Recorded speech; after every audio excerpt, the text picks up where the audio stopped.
ಎಲ್ರಿಗೂ ನಮಸ್ಕಾರ. ಭರವಸೆ ಬಂಧು ಚಾನಲ್ಗೆ ಸ್ವಾಗತ. ನಾವಿವತ್ತು ಮಾಡ್ತಾಯಿದ್ದೀವಿ ಹೋಮ್ ಮೇಡ್ ಪಿಜ್ಜಾ.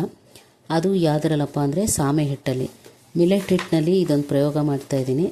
ಪಿಜ್ಜಾ ಮಾಡೋಕ್ಕಾಗುತ್ತಾ ಅಂತ ಟ್ರೈ ಮಾಡ್ತಾಯಿದ್ದೀನಿ. ನಾನು ಕೂಡ ಫಸ್ಟ್ ಟೈಮೇ ಮಾಡ್ತಾಯಿರೋದು. 1 ಕಪ್ಪು ಕಡಲೆ ಹಿಟ್ಟು ತೊಗೊಂಡಿದ್ದೀನಿ, 1 ಕಪ್ಪು ಸಾಮೆ ಹಿಟ್ಟು ತೊಗೊಂಡಿದ್ದೀನಿ. ಎರಡನ್ನೂ ಜರಡಿ ಆಡಿಸ್ಕೊಂಡಿರೋ ವೀಡಿಯೋ ಮಿಸ್ ಆಗಿದೆ, ಹಾಗಾಗಿ ಡೈರೆಕ್ಟ್ ಉಪ್ಪು ಖಾರ ಹಾಕ್ತಾಯಿದ್ದೀನಿ. ಚಿಲ್ಲಿ ಫ್ಲೇಕ್ಸ್ ಇಲ್ಲದೆ ಇರೋದ್ರ ದೆಸೆಯಿಂದ ಚಿಲ್ಲಿ ಪೌಡ್ರನ್ನೇ ಹಾಕ್ತಾಯಿದ್ದೀನಿ. ಮನೇಲಿ ಏನಿತ್ತು ಅದನ್ನೇ ಅಡ್ಜಸ್ಟ್ ಮಾಡಿದ್ದೀನಿ. 1 ದಪ್ಪ ಈರುಳ್ಳಿ, 2 ಸಣ್ಣ ಟೊಮೆಟೊ ಹಾಗೂ 4 ಹಸಿರು ಮೆಣಸಿನ್ಕಾಯಿ ತೊಗೊಂಡಿದ್ದೀನಿ. ನಿಮಗೆ ಏನೇನು ತರಕಾರಿ ಇಷ್ಟ ಆಗುತ್ತೋ ಅದನ್ನು ನೀವು ಸೇರಿಸ್ಕೋಬಹುದು. ನಾನು ಸ್ವಲ್ಪ ಮಜ್ಜಿಗೆ ಹಾಕ್ಕೊಂಡು ದೋಸೆ ಹಿಟ್ಟಿನ ಹದಕ್ಕೆ ಕಲಿಸ್ಕೊಳ್ತಾ ಇದ್ದೀನಿ. ನೀವು ಬೇಕಾದ್ರೆ ಚಪಾತಿ ಹಿಟ್ಟಿನ ಹದಕ್ಕೆ ಕಲಿಸ್ಕೋಬಹುದು.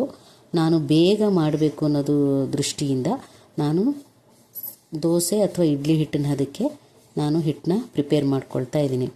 ಚಪಾತಿ ಹಿಟ್ಟಿನ ರೂಪದಲ್ಲಿ ಕಲಿಸ್ಕೊಳೋಕ್ಕೆ ಇನ್ನೊಂದು ಪ್ರಾಬ್ಲಮ್ ಏನಪ್ಪ ಅಂತಂದರೆ, ಸಾಮೆ ಹಿಟ್ಟು ಬೇಗ ಬೇಯೋದಕ್ಕೆ ಟೈಮ್ ತಗೊಳುತ್ತೆ.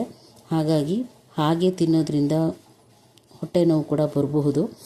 ಅದರಿಂದ ನಾನು ದೋಸೆ ಹಿಟ್ಟಾದರೆ ನೀಟಾಗಿ ಕುಕ್ ಆಗುತ್ತೆ ಅನ್ನೋದು ದೃಷ್ಟಿಯಿಂದ ನಾನು ಈ ರೀತಿ ಕಲಿಸ್ಕೊಳ್ತಾ ಇದ್ದೀನಿ. ಇದಕ್ಕೆ ನಾನು ಯಾವುದೇ ರೀತಿ ಸೋಡಾ ಗೀಡ ಹಾಕಿಲ್ಲ. ನೀವು ಬೇಕಾದ್ರೆ ಹಾಕ್ಕೊಂಡು ಮಾಡ್ಕೋಬಹುದು.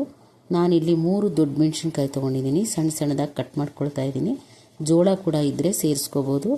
ಚೆರ್ರಿ ಟೊಮೆಟೊ ಚಿಲ್ಲಿ ಕೂಡ ಸೇರಿಸ್ಕೋಬಹುದು. ನೀವು ಈರುಳ್ಳಿ, ನಾನು ಕಟ್ ಮಾಡ್ಕೊಂಡಿರ್ತಕ್ಕಂಥ ಈರುಳ್ಳಿ, ಟೊಮೆಟೊ ಹಾಗೂ ಹಸಿರು ಮೆಣಸಿನ್ಕಾಯಿನ ಇಲ್ಲಿ ನಾನು ಹಾಫ್ ಬಾಯ್ಲ್ ರೂಪದಲ್ಲಿ ಫಸ್ಟು ಫ್ರೈ ಮಾಡ್ಕೊಳ್ತಾ ಇದ್ದೀನಿ.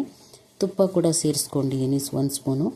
ರುಚಿಗೆ ತಕ್ಕಷ್ಟು ಉಪ್ಪು ಹಾಗೂ ಪೆಪ್ಪರ್ ಪುಡಿ ಕೂಡ ಹಾಕ್ಕೊಳ್ತಾ ಇದ್ದೀನಿ.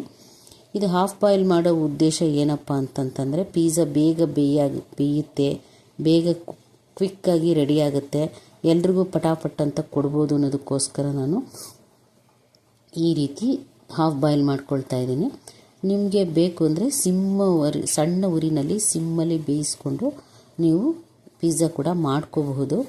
ಇದನ್ನು ನಾನು ಸ್ವಲ್ಪ ಬೆಂದಿರೋದನ್ನು ನಾನು ಈಗ ಪ್ಲೇಟ್ ಮೇಲೆ ತೆಗೆದಿಟ್ಕೊಂಬಿಟ್ಟು, ಆಮೇಲೆ ಇದೇ ತವದಲ್ಲಿ ನಾನು ದೋಸೆ ಹಿಟ್ಟನ್ನ ರೆಡಿ ಮಾಡ್ಕೊಂಡಿದ್ನಲ್ಲ ಅದನ್ನು ಪಿಜ್ಜಾ ಬೇಸಾಗಿ ನಾನು ಇಲ್ಲಿ ಯೂಸ್ ಮಾಡ್ತಾಯಿದ್ದೀನಿ. ಪಿಜ್ಜಾ ಬೇಸು ಬೇಗ ಕ್ವಿಕ್ಕಾಗಿ ಬೇಯುತ್ತೆ ಈ ರೀತಿ ತೆಳ್ಳಗೆ ಹಾಕೋದ್ರಿಂದ, ಹಾಗೂ ಡೈಜೆಷನ್ ಕೂಡ ಇಂಪ್ರೂವ್ ಆಗುತ್ತೆ, ಹೆಲ್ದಿಯಾಗೂ ಇರುತ್ತೆ ಮತ್ತು ಟೇಸ್ಟಿಯಾಗೂ ಇರುತ್ತೆ ಅಂತ ನಾನು ಈ ರೀತಿ ಪ್ಲ್ಯಾನ್ ಮಾಡಿದ್ದೀನಿ. ನೀವು ಕೂಡ ಇದು ಇಷ್ಟ ಆದರೆ ನಿಮಗೆ ಮನೇಲಿ ಒಂದ್ಸಲಿ ಟ್ರೈ ಮಾಡಿ ನೋಡಿ. ಇದಕ್ಕೆ ಬೇಕಾದ್ರೆ ನೀವು ಆರಿಗ್ಯಾನೋ ಪೌಡ್ರ್ ಇದ್ದರೆ ಮನೆಯಲ್ಲಿ ಅದನ್ನು ಕೂಡ ಸೇರಿಸ್ಕೋಬಹುದು. ನಾನು ಪ್ಯೂರ್ಲಿ ಹೋಮ್ ಮೇಡ್ ಆಗಿರಲಿ ಅನ್ನೋದಕ್ಕೋಸ್ಕರ ನಾನು ಹೊರಗಡೆದು ಏನೂ ಸೇರಿಸಿಲ್ಲ. ಮನೇಲಿ ಏನು ತರಕಾರಿ ಇತ್ತೋ ಹಾಗೂ ಮನೇಲಿ ಏನು ಇಂಗ್ರೀಡಿಯೆಂಟ್ಸ್ ಇತ್ತೋ ಅದರಲ್ಲೇ ಮಾಡಿದ್ದೀನಿ. ನೀವು ಒಂದ್ಸಲಿ ಹೇಗಾಯಿತು ಅನ್ನೋದನ್ನು ಹೇಳೋದನ್ನು ಮರಿಬೇಡಿ. ಇಷ್ಟ ಆದರೆ ಲೈಕ್, ಶೇರ್ ಮಾಡಿ, ಕಮೆಂಟ್ ಮಾಡಿ. ನಮಸ್ಕಾರ ಎಲ್ರಿಗೂ. ಶುಭರಾತ್ರಿ.